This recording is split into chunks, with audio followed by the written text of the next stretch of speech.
Bienvenue à nouveau dans Neutrality Studies. Et aujourd'hui, j'ai de nouveau le général Harald Kujat avec moi. Monsieur Kujat a été au début des années 2000 le plus haut gradé de la Bundeswehr et président du comité militaire de l'OTAN. Monsieur Kujat, bienvenue à nouveau. Volontiers, oui. Monsieur Kujat, vous avez récemment publié dans les médias un article sur les réflexions ou les perspectives de paix avec la Russie. Pourriez-vous nous expliquer brièvement comment, en tant que réaliste de la politique européenne, vous percevez actuellement les possibilités de paix?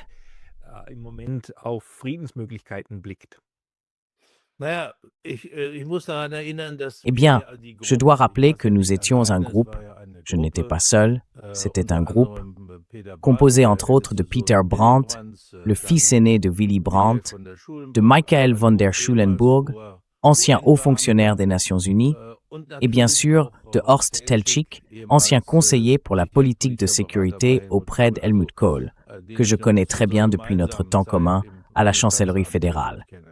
Ce groupe avait déjà publié une proposition à la fin du mois d'août 2023.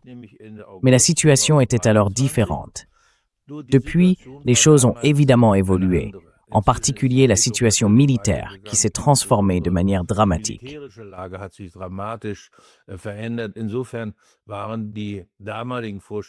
En ce sens, les propositions de l'époque n'étaient plus tenables. Cependant, depuis plusieurs semaines, nous assistons pratiquement à une impasse. Le président américain a publié très tôt une proposition, 28 points, qui doit être considérée, il faut le dire, non pas comme le résultat de négociations de paix, mais comme une base pour leur ouverture. Les alliés européens ont tenté d'y exercer leur influence. Des modifications ont été apportées et des ajustements ont également été intégrés en concertation avec les gouvernements ukrainiens et russes.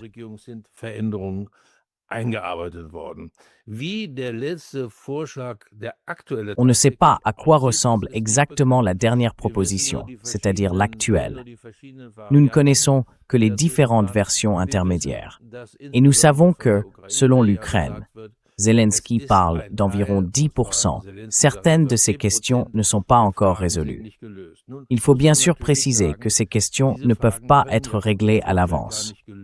Il ne s'agit pas ici d'un résultat de négociation, mais de créer une base sur laquelle les deux parties pourraient s'accorder, condition préalable à l'ouverture de négociations de paix.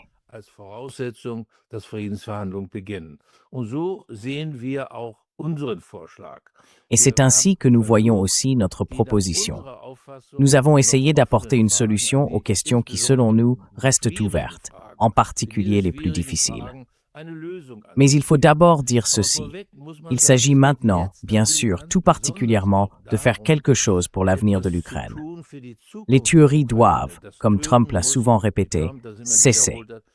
L'Ukraine doit pouvoir exister comme un État indépendant, neutre et sûr, comme un État souverain. Et cet objectif est de plus en plus menacé à mesure que cette guerre se prolonge militairement, avec le risque qu'il n'y ait finalement aucune négociation, mais que cette guerre soit décidée sur le champ de bataille. Dans ce cas, il n'y aurait même plus de base pour des négociations.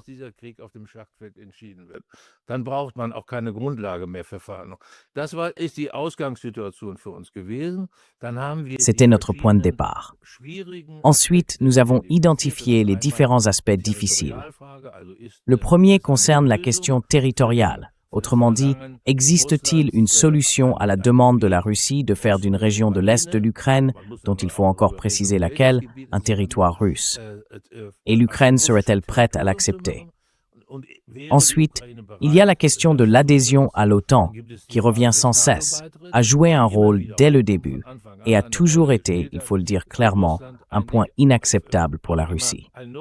Enfin, la troisième question concerne l'ampleur de la présence des forces armées ukrainiennes.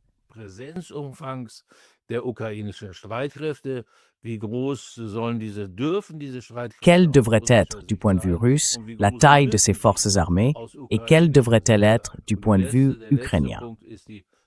Et le dernier point concerne la question des garanties de sécurité, après un traité de paix ou même déjà après un cessez-le-feu. c'est-à-dire les garanties de sécurité pour l'Ukraine. Et notamment du côté européen, il faut dire que certains États européens s'efforcent de rendre ces garanties de sécurité aussi solides que possible, afin d'empêcher une nouvelle attaque russe.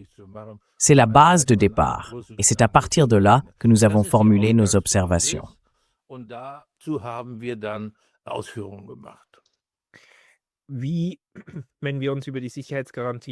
Quand nous parlons des garanties de sécurité, je ne comprends pas tout à fait ce débat. On dit qu'il faut des garanties de sécurité pour que la Russie n'attaque pas de nouveau. Mais le fait est qu'il y a déjà la guerre en ce moment. Alors, la première question ne serait-elle pas « Que faut-il pour que la Russie soit prête à déposer les armes ?» Vous avez déjà évoqué la neutralité de l'Ukraine. Ne serait-il donc pas essentiel, pour commencer à parler avec la Russie, qu'il y ait un accord européen sur une Ukraine neutre? Parce qu'il faut se rappeler que les Européens ne négocient toujours pas avec la Russie. Ce sont les Américains qui négocient avec elle.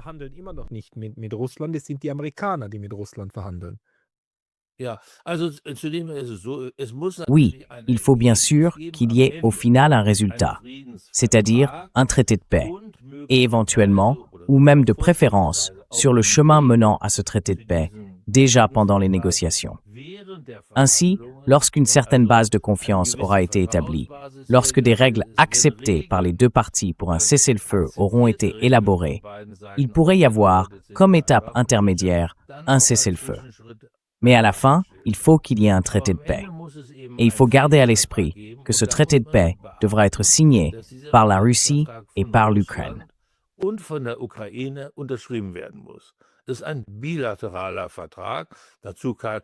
C'est un traité bilatéral. Il peut y avoir des accords annexes, complémentaires ou d'accompagnement. Tout cela est possible. Mais le cœur reste un traité de paix entre l'Ukraine et la Russie.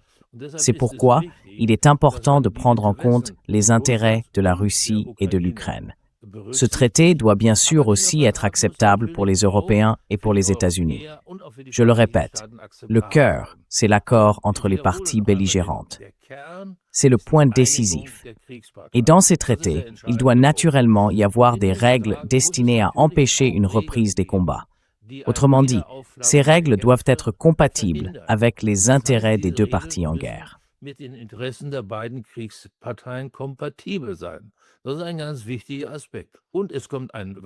C'est un aspect tout à fait essentiel. Et il faut y ajouter quelque chose. Aucune guerre ne commence véritablement à partir de rien.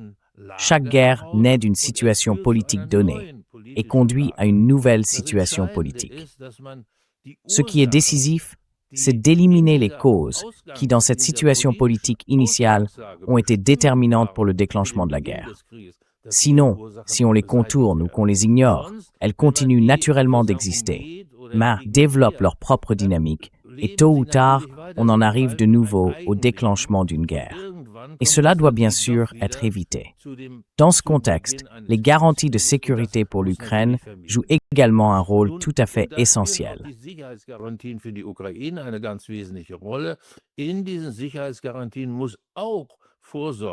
Ces garanties de sécurité doivent également prévoir que les causes de la guerre ne persistent pas ou ne s'aggravent pas à l'avenir. Il existait en effet un projet de traité entre la Russie et l'Ukraine, le traité d'assistance sur la neutralité permanente de l'Ukraine et les garanties de sécurité pour l'Ukraine. Ces éléments y figuraient déjà. Ce traité date du 15 avril 2022, soit quelques semaines après le début de la guerre, lors des négociations dites d'Istanbul. Ce traité mentionnait 5 puissances garantes, à savoir les 5 membres permanents du Conseil de sécurité de l'ONU, donc également la Russie.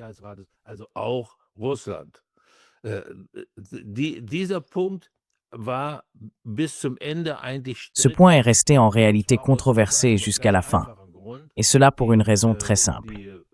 L'Ukraine a insisté pour que chacun de ses États garants agisse de manière indépendante des autres en cas d'attaque et prenne ses propres mesures pour défendre l'Ukraine.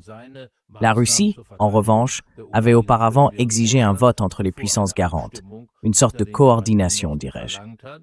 L'Ukraine y a vu la possibilité d'un veto, donc d'un blocage de l'aide. Cette question devait toutefois être discutée plus tard entre les présidents. Mais cela n'a évidemment pas eu lieu, puisque l'Ukraine n'a pas poursuivi les négociations.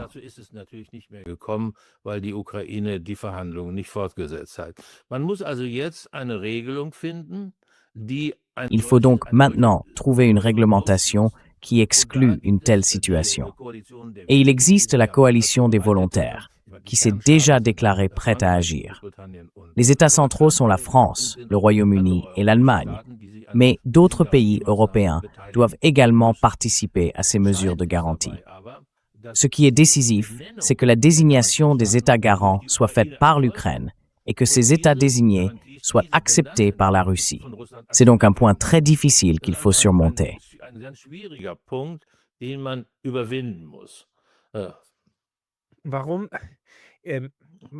Ce que je ne comprends pas tout à fait, c'est pourquoi des garanties de sécurité, au juste. En 1815, les 8 grandes puissances du Congrès de Vienne ont inscrit la neutralité de la Suisse dans les traités, sans qu'aucune garantie ne soit donnée. C'était même l'inverse. On disait à la Suisse, tu dois garantir la sécurité du col alpin. Et d'ailleurs, si quelqu'un voulait occuper la Haute-Savoie, tu devais l'en empêcher. Mais l'idée d'une Ukraine neutre serait justement que cette Ukraine neutre devienne une zone tampon, donc un mécanisme de protection pour la Russie, que la neutralité et l'intégrité de cet État tampon soient dans l'intérêt de la Russie.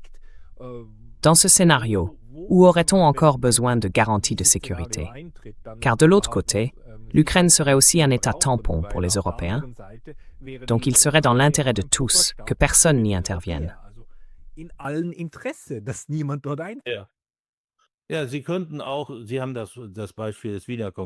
Oui, vous avez mentionné l'exemple du Congrès de Vienne. Vous pouvez aussi citer celui de l'Autriche.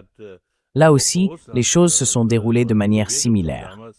À l'époque, la Russie, ou plutôt l'Union soviétique, avait insisté en 1954 sur une neutralité perpétuelle. Et jusqu'à présent, cette neutralité n'a jamais été menacée. Ni la Russie n'a, pour ainsi dire, manqué à cette garantie de neutralité. Il faut toujours garder cela à l'esprit. Et vous avez tout à fait raison d'avoir employé le fortement de zone tampon. C'est un point absolument essentiel.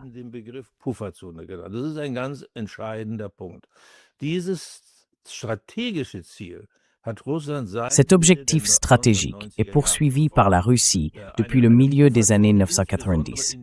Créer une zone tampon, en particulier dans la région où se trouvaient les anciens États du pacte de Varsovie, ainsi que les 3 anciennes républiques soviétiques, les pays baltes. Pourquoi la Russie a-t-elle poursuivi cet objectif? Parce qu'elle voulait éviter que si des soldats de l'OTAN et des soldats russes se retrouvaient face à face, une défaillance technique ou humaine ne provoque une escalade qu'il serait politiquement impossible de maîtriser. D'où cette distance.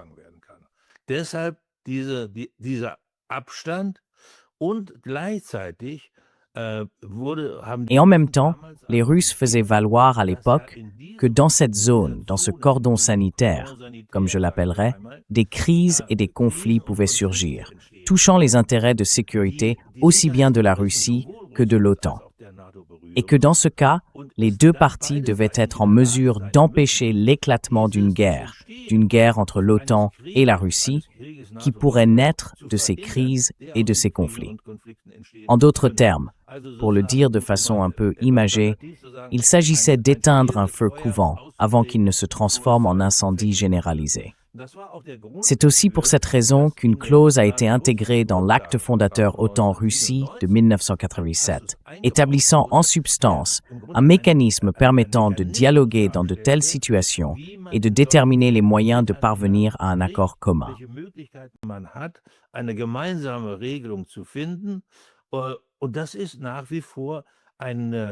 Et cela a toujours été, à mon sens, un point tout à fait décisif dans les relations entre l'OTAN et la Russie.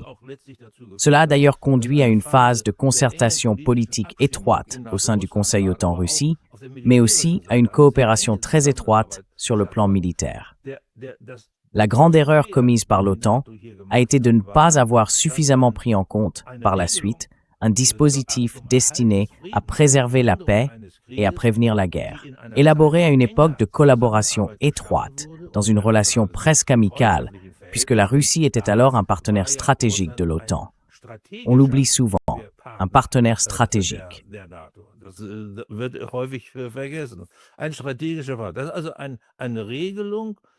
C'est donc une disposition qui a été créée à une époque de coopération étroite, mais qui a ensuite été suspendue précisément au moment où elle aurait été nécessaire, à partir de 2008. À mon avis, c'est une erreur tout à fait grave, car le point décisif, et tout le monde le sait, quiconque est familier de la gestion de crise ou de la prévention des conflits, c'est qu'au stade de formation d'un conflit potentiel, il faut communiquer. Il faut comprendre ce que veut l'autre partie, comprendre ce qu'elle est capable de faire. Cela ne signifie pas qu'il faille l'accepter, mais qu'on peut mieux adapter sa propre réaction afin de, comme dans ce cas, résoudre ensemble le problème. Malheureusement, cela n'a pas été fait.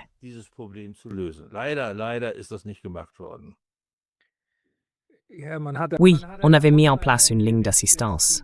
Et puis quand on en a eu besoin, on l'a tout simplement jetée.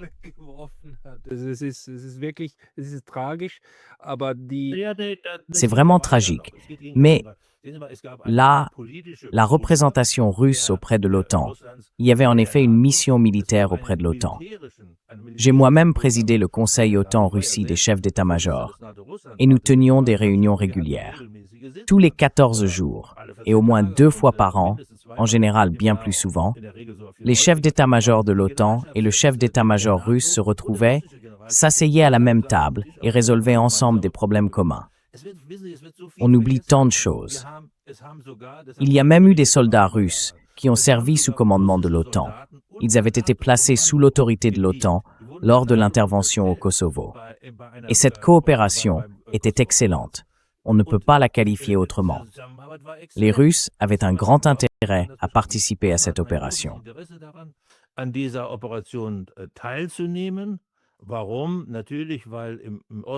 Pourquoi? Bien sûr, parce que dans l'Est du pays, il y a encore une proportion très importante de citoyens serbes, c'est-à-dire des citoyens originellement serbes. J'ai moi-même négocié à l'époque l'accord avec la Russie. Ce fut une étape extrêmement importante dans la coopération militaire. Mais inversement, nous avons aussi réalisé beaucoup de choses en commun avec la Russie, dans des domaines où les intérêts russes étaient concernés. Par exemple, après le naufrage du Kursk, nous avons mené ensemble des exercices de sauvetage d'équipage de sous-marins en grande profondeur et d'autres opérations similaires. Je ne cite que ces 2 exemples. Il y a eu bien davantage de choses que nous avons faites à l'époque et qui ont eu des effets très positifs.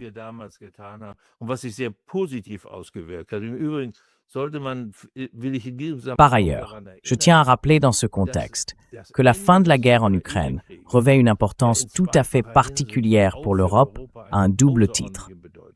En effet, le risque que la guerre en Ukraine, c'est-à-dire la guerre sur le territoire ukrainien, se transforme en une guerre autour de l'Ukraine reste très élevé, et il n'a cessé de croître ces derniers temps. C'est là le premier point particulièrement crucial pour les Européens. Le second est le suivant. La condition préalable à l'établissement d'un règlement durable et fiable, c'est-à-dire d'un accord qui fasse partie intégrante d'un ordre de sécurité et de paix pour l'Europe tout entière, incluant l'Ukraine et la Russie, dépend naturellement de la fin de cette guerre. En quelque sorte, elle en est le bouchon sur la bouteille.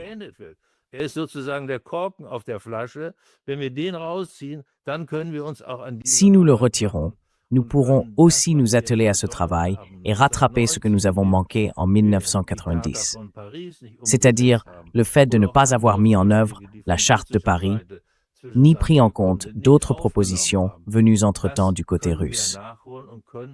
Et de notre point de vue, comme nous l'avons également écrit dans notre proposition, nous pourrions alors non seulement conclure un accord, mais aussi établir juridiquement et conformément au droit international cette union pan-européenne, cet ordre de sécurité et de paix entre les États participants. Ce serait en réalité la solution dont nous avons besoin. Et cela inclut toute une série d'autres éléments. Des traités de désarmement, des accords de contrôle des armements, des mesures militaires de stabilité et de confiance, et bien d'autres encore. Bon, j'ai déjà beaucoup parlé. So, jetzt habe ich aber lange geredet. Ja, aber es sind alles sehr, sehr wichtige Punkte und man muss einfach Oui, mais ce sont là des points très très importants. Et il faut aussi dire clairement, la seule puissance européenne qui depuis des années affirme que nous avons besoin d'un dispositif de sécurité pan-européen, ce sont les Russes. Et ils le disent encore aujourd'hui, qu'il faut un cadre pan-européen. Par là, ils ne veulent évidemment pas dire « les Européens doivent obtenir tout ce qu'ils veulent et nous devons livrer Poutine à la Haye », mais plutôt que nous devons parvenir à un accord sur la manière d'empêcher que des bombes tombent et que des missiles volent d'un côté à l'autre. Selon vous, quel est le rôle des Américains, surtout maintenant, alors qu'ils semblent ouvrir un nouveau chapitre avec les Européens, en voulant désormais une partie de l'Europe, à savoir le Groenland? Indem sie jetzt ein Stück Europa wollen, und zwar Grönland. Je voudrais encore dire un mot sur le point que vous avez soulevé. Il est en effet vrai que le président russe de l'époque, Medvedev, avait formulé en 2008 une proposition très concrète en reliant cette disposition contractuelle à la fois à l'acte d'Helsinki, c'est-à-dire à l'accord de la CSCE, et à la charte de Paris. Nous y faisons également référence dans notre propre proposition. Cela ne signifie pas qu'il faille procéder exactement de la même manière, mais c'est en quelque sorte un repère pour tous sur la façon dont on pourrait s'y prendre. En ce qui concerne la question de la participation américaine à ce règlement de paix, nous nous trouvons actuellement dans une situation extrêmement difficile dans les relations entre l'Europe et les États-Unis. Et cela tient naturellement à plusieurs facteurs.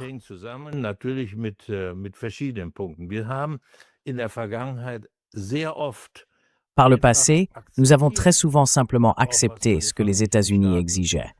Par exemple, dès le premier mandat du président Trump, nous avons accepté que le traité INF, si essentiel à la sécurité de l'Europe et portant sur les armes nucléaires eurostratégiques, soit unilatéralement dénoncé par les États-Unis.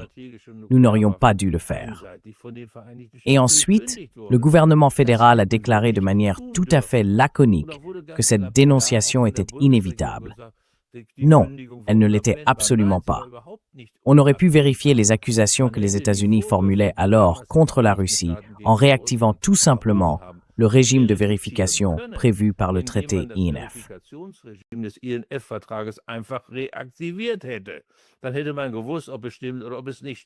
On aurait alors su si c'était vrai ou non. Cela a été une énorme erreur. Et nous avons commis d'autres erreurs. Je rappelle simplement qu'un chancelier allemand se tenait aux côtés d'un président américain lorsque celui-ci a déclaré « Nous allons détruire votre approvisionnement énergétique ». Et il n'y a eu aucune réaction. Moi, j'aurais au moins attendu qu'ils disent « Vous savez bien qu'il s'agit d'un approvisionnement énergétique d'une importance fondamentale pour notre économie, pour notre industrie. » Non, ce genre de choses s'est déjà produit à plusieurs reprises par le passé.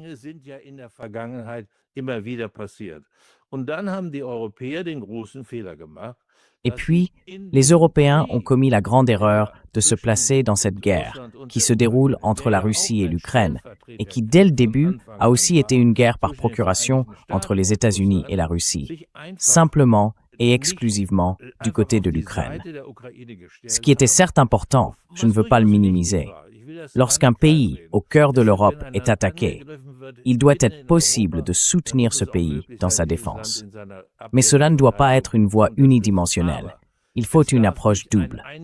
En même temps, il existe l'obligation de travailler aussi pour la paix, non seulement pour le gouvernement ukrainien, mais pour les habitants de ce pays. Mettre fin aux tueries, mettre fin à la destruction du pays.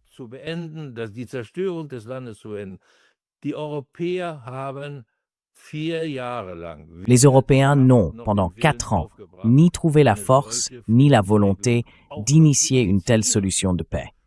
Puis le président américain est intervenu et a pris les choses en main. Et une fois de plus, les Européens se retrouvent pour ainsi dire, à courir derrière les événements en essayant encore de sauver un peu d'intérêts européens. Mais le facteur décisif, ce sont les États-Unis. Le facteur décisif, c'est le président Trump. Et je pourrais citer bien d'autres exemples. Prenez simplement l'augmentation des dépenses de défense à 5% du produit intérieur brut. Cela a été lancé par Trump, tout simplement.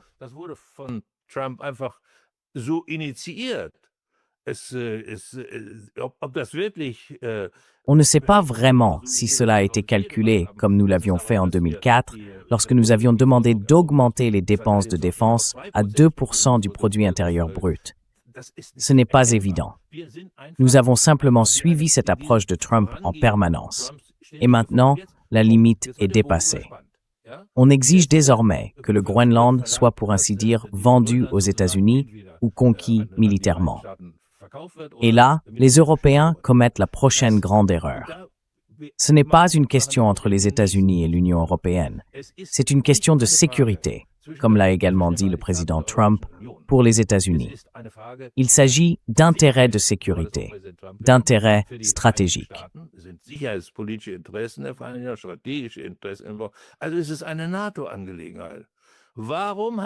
Donc, c'est une affaire de l'OTAN. Pourquoi n'y a-t-il pas encore eu de sommet de l'OTAN sur le Groenland? C'est là que ces questions doivent être discutées. Et pourquoi est-ce le bon endroit? Rappelez-vous, il existe un traité entre le Danemark et les États-Unis datant de 1951, un traité de défense, un Defense Agreement, qui définit précisément la coopération et les possibilités d'action des États-Unis. Cet accord a été actualisé en 2004 et il y a de nouveau fait référence au lien avec l'OTAN. C'est donc bien une question relevant de l'OTAN qui doit être abordée dans ce cadre. Et je voudrais ajouter un mot, il ne s'agit pas seulement de la sécurité des États-Unis.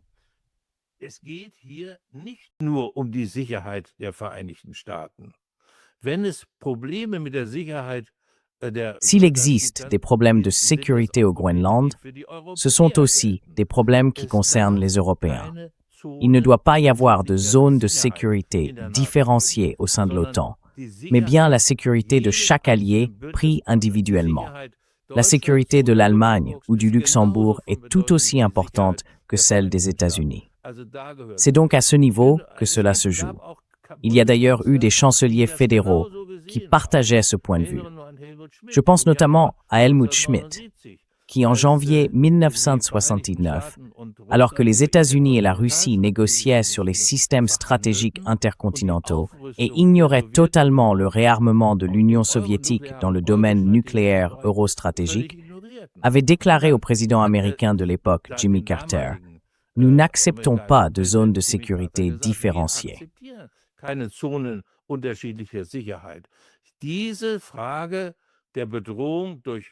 Cette question de la menace que représentent les systèmes nucléaires eurostratégiques de l'Union soviétique doit être abordée. C'est ainsi qu'est née la double décision de l'OTAN. Alors, pourquoi ne pas nous rappeler de cette démarche? Encore une dernière phrase à ce sujet. Les aspects économiques indiquent également que cette question doit être traitée au sein de l'OTAN. Je recommande à chacun de jeter un œil au traité de l'OTAN. Vous constaterez alors que l'article 2 aborde précisément cet aspect économique lié à la hausse des droits de douane. Cela signifie que l'augmentation des droits de douane envers les alliés européens constitue une violation du traité de l'OTAN. C'est donc là que le sujet doit être traité, et non à Davos ou dans quelque cadre que ce soit entre l'Union européenne et les Américains.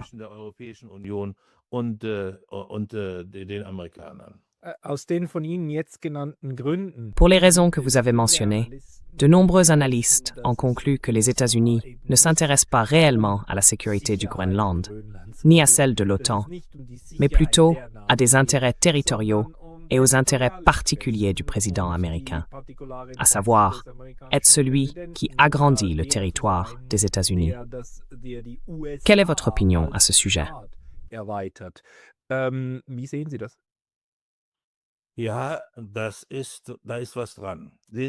Oui, il y a du vrai là-dedans. Voyez-vous, nous vivons actuellement dans un ordre mondial dominé par de grandes puissances rivales, la Chine, la Russie et les États-Unis.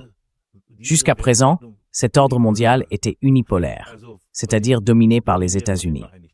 En réalité, c'est un ordre mondial créé par les États-Unis après la Seconde Guerre mondiale, et le dollar, en tant que principale monnaie de référence, y joue un rôle essentiel. Depuis quelques années, cependant, un mouvement inverse s'est amorcé vers un monde multipolaire, de plus en plus affirmé.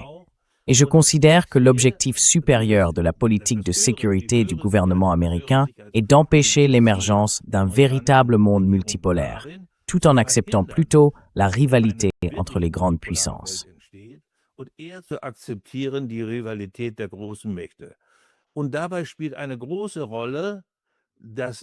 Un rôle important est joué ici par la pensée du président Trump en termes d'hémisphère. Il considère l'hémisphère américain, incluant le Groenland et pour ainsi dire l'Amérique du Sud, comme l'arrière-cour des États-Unis. La doctrine Monroe renaît en quelque sorte. Oui, même le Canada se sent menacé. Voilà l'hémisphère qu'il perçoit. L'Europe n'y joue aucun rôle, et l'OTAN non plus. Mais la question décisive est la suivante.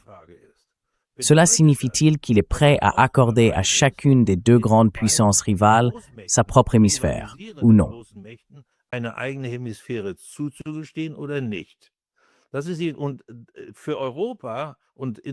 Et pour l'Europe, en particulier dans ses relations avec la Russie, cette question se clarifiera lorsqu'un accord de paix avec l'Ukraine sera effectivement conclu. Nous verrons alors s'il est prêt à cela. Mais j'ai l'impression qu'il veut normaliser de plus en plus les relations entre les États-Unis et la Russie. Et aussi, comme l'a montré sa récente visite en Chine, il souhaite réduire les tensions existantes avec la Chine, notamment autour de Taïwan. J'y vois des indices qu'il veut effectivement accorder à ces deux grandes puissances leur propre hémisphère d'influence. Mais je n'en suis évidemment pas certain. Comment pourrait-on être sûr d'ailleurs de la politique que mène le président Trump?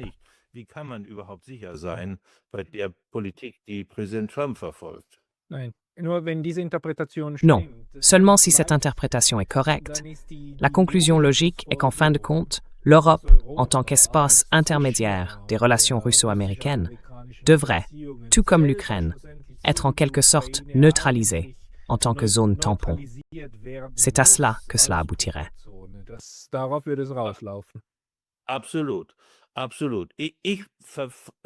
Absolument, absolument. Je le dis depuis des années, l'Europe doit trouver la force et la volonté de s'affirmer, politiquement, économiquement, technologiquement et dans une certaine mesure militairement. Cela ne signifie pas que nous devrions créer une organisation parallèle à l'OTAN, mais plutôt que nous devons renforcer le pilier européen au sein de l'OTAN. Car plus nous serons forts nous-mêmes, grâce à notre contribution à la sécurité commune, plus notre influence au sein de l'OTAN sera grande. La politique de sécurité de l'OTAN réunit en effet les sécurités de tous les partenaires de l'Alliance.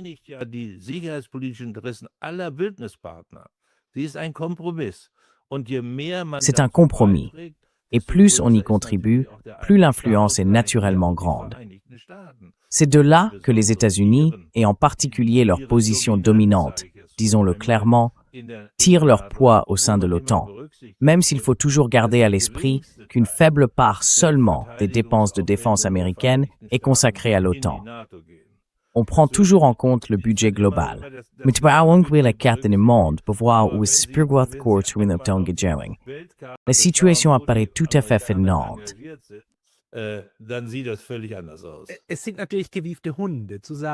Ce sont évidemment des malins qui affirment que le budget global compte parmi les dépenses de l'OTAN. Mais qu'on m'explique donc comment la base américaine de Yokosuka contribue à la défense de l'Europe. Enfin, passons. Monsieur Kujat, si Donald Trump ne renonce pas à sa revendication sur le Groenland et que, d'une manière ou d'une autre, le Groenland est annexé par les États-Unis, l'OTAN peut-elle survivre à cela? Kann die NATO das überleben?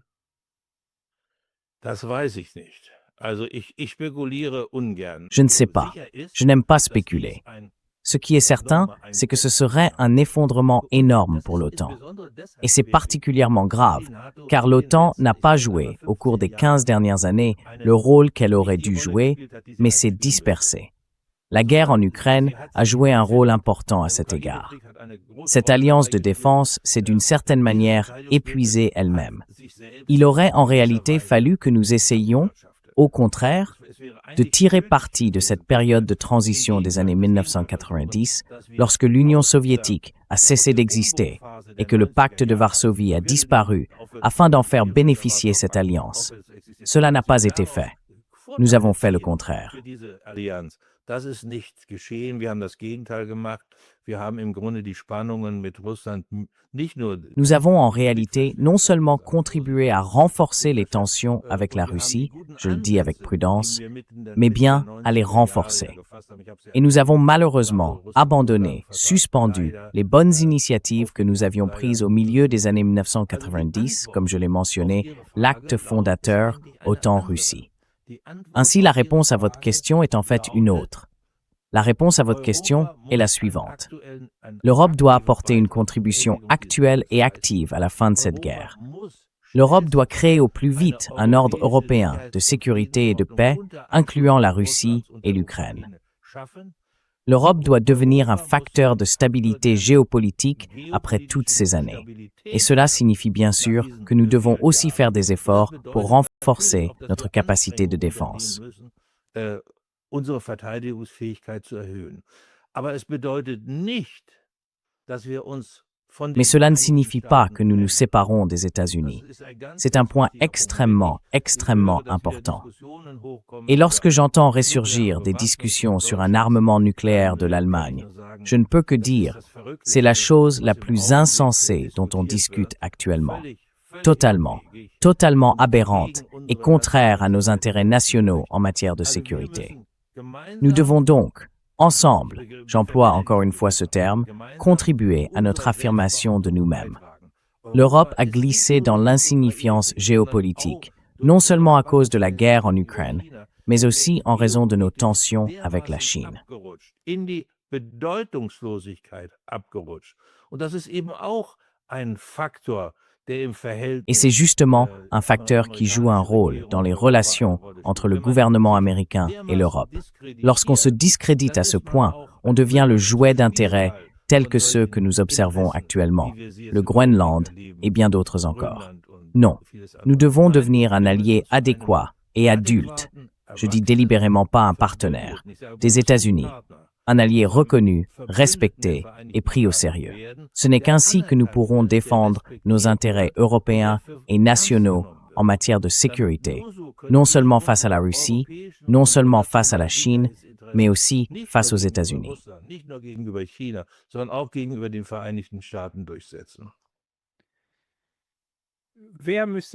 Qui devrait le faire? L'Union européenne devrait-elle s'en charger? Ou Berlin, Paris et Londres devraient-ils se réunir?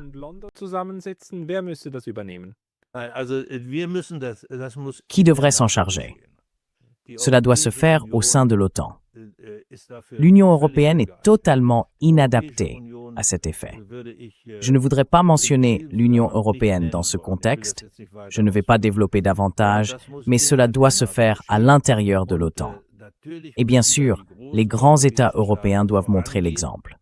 Je citerai en effet, d'ailleurs le Royaume-Uni ne fait même pas partie de l'Union européenne, donc le Royaume-Uni, la France, l'Allemagne, l'Italie. Ce sont, je dirais, les 4 États. Peut-être aussi la Pologne, ce serait encore mieux. Vous voyez, l'OTAN traverse elle aussi une épreuve de tension.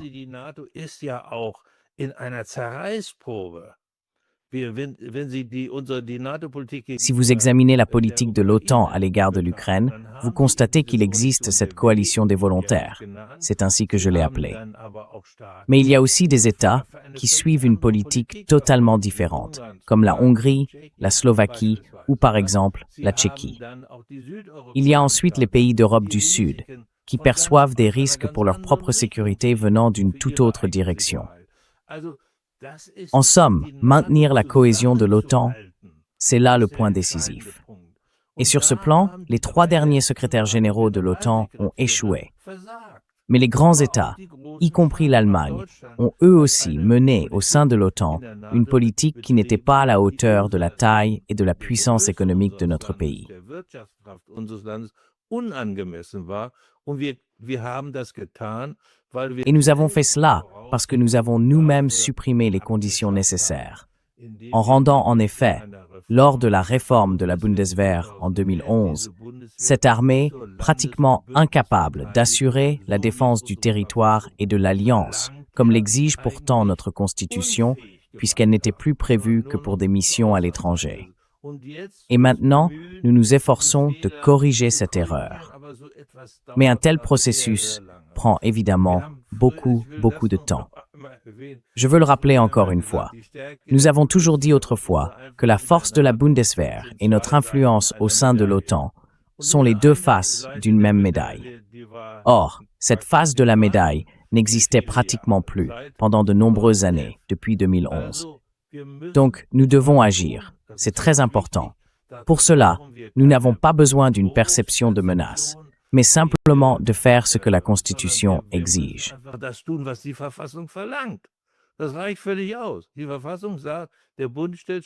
Cela suffit amplement. La Constitution dit « La Fédération met sur pied des forces armées pour la défense. » Point. Elles doivent donc en avoir la capacité. C'est là le point décisif. Mais ces États l'ont. Alors nous pouvons aussi défendre nos intérêts la tête haute face à ces trois grandes puissances, la Russie, la Chine et les États-Unis, la tête haute, sans tomber dans cette attitude servile que nous voyons actuellement, et sans nous contenter de mener, en marge d'une conférence, des discussions sur des questions existentielles pour notre continent, sur la survie de cette organisation de défense si importante qu'est l'OTAN. C'est totalement inapproprié. Totalement inapproprié.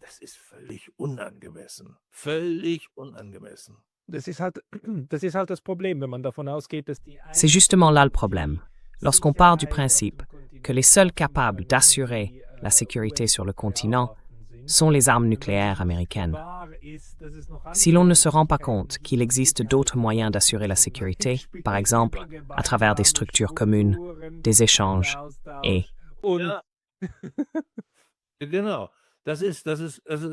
Exactement. C'est bien là le point essentiel. C'est cette pensée unidimensionnelle. Voyez-vous, nous pouvons remonter à 1967, au rapport Harmel, qui affirmait que la politique de l'OTAN consistait à être capable de se défendre tout en menant une politique de détente. C'est là le point décisif, qui reste aujourd'hui tout aussi valable et important qu'à l'époque, en 1967. Et les gens devraient aussi se souvenir de ce que cette politique à double voie, cette approche duale, a apporté. Elle a finalement conduit à la réunification de l'Allemagne.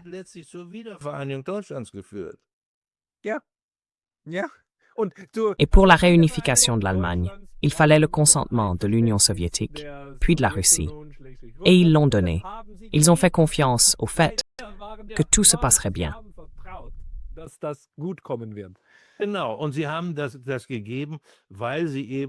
Exactement. Et ils ont accordé cela parce qu'ils avaient constaté que cette politique duale, capacité de défense et détente, était effectivement mise en œuvre. Ce ne sont pas des mots, c'est de la politique telle qu'on la pratique concrètement. C'est ainsi que nous l'avons faite. Et je me demande, à quoi ressemble aujourd'hui, si vous deviez la résumer en une phrase, la politique de sécurité de l'OTAN? Vous auriez du mal à répondre. En tout cas, cette dimension, cette ampleur que l'on avait alors introduite, géopolitiquement, peut-être même avant tout sur le plan européen, vous ne la retrouvez plus aujourd'hui.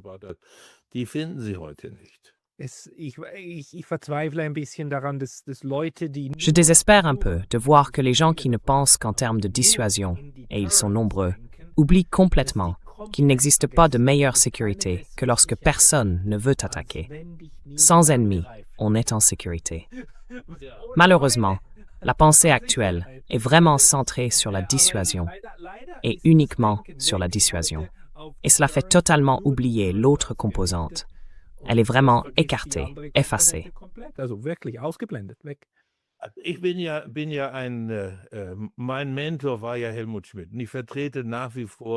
Mon mentor était Helmut Schmidt, et je continue de défendre son approche stratégique. C'est l'approche de l'équilibre des forces. Nous devons être capables de nous défendre, c'est important, Mais, et c'est une condition essentielle de la paix, une condition nécessaire mais non suffisante, disait-il. Cet équilibre des forces doit être stabilisé politiquement, en dialoguant avec l'autre partie, en comprenant ses intérêts, ses objectifs, en saisissant aussi ses capacités politiques, militaires et industrielles, et en contribuant, par le désarmement et le contrôle des armements, par des mesures de confiance militaire, à créer une situation qu'il appelait la prévisibilité de l'action politique.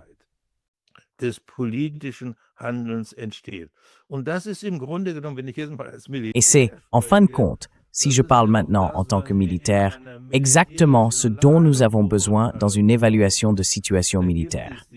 Il y a la situation propre et il y a la situation de l'ennemi, et il faut les connaître précisément pour tirer la bonne conclusion. C'est aussi simple que cela. Tout lieutenant l'apprend. Mais les politiciens, eux, ne l'apprennent pas.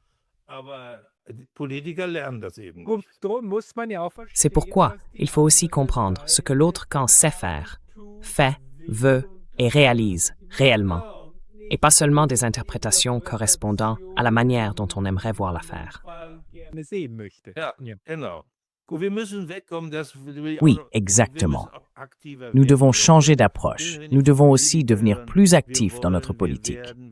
Quand j'entends des politiciens dire « nous voulons, nous allons, nous avons l'intention de, etc. », je dis toujours « d'accord, mais ne pourriez-vous pas aussi dire « nous avons fait ceci, cela s'est produit, nous avons atteint tel ou tel résultat », ce genre de choses.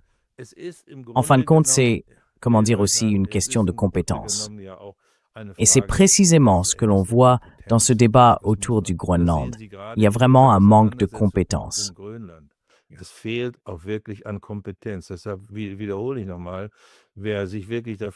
C'est pourquoi, je le répète encore une fois, ceux qui s'y intéressent vraiment devraient consulter l'accord entre le Danemark et les États-Unis, du moins la version actualisée de 2004. Ils devraient également lire l'article 2 du traité de l'OTAN.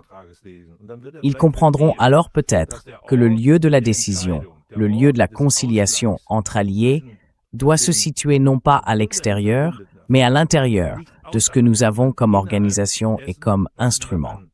Et cela, c'est précisément l'OTAN. Nous disposons d'un comité militaire capable d'évaluer les questions de manière neutre, militaire et stratégique, et de soumettre son avis au Conseil de l'OTAN. C'est là que les chefs d'État et de gouvernement peuvent véritablement tenter de trouver une solution qui soit à la fois acceptable pour les États-Unis et supportable pour le Danemark et le Groenland.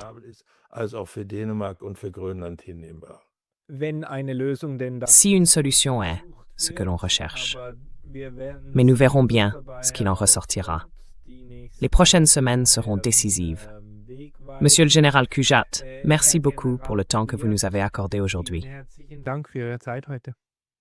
Je vous remercie. Tous mes vœux.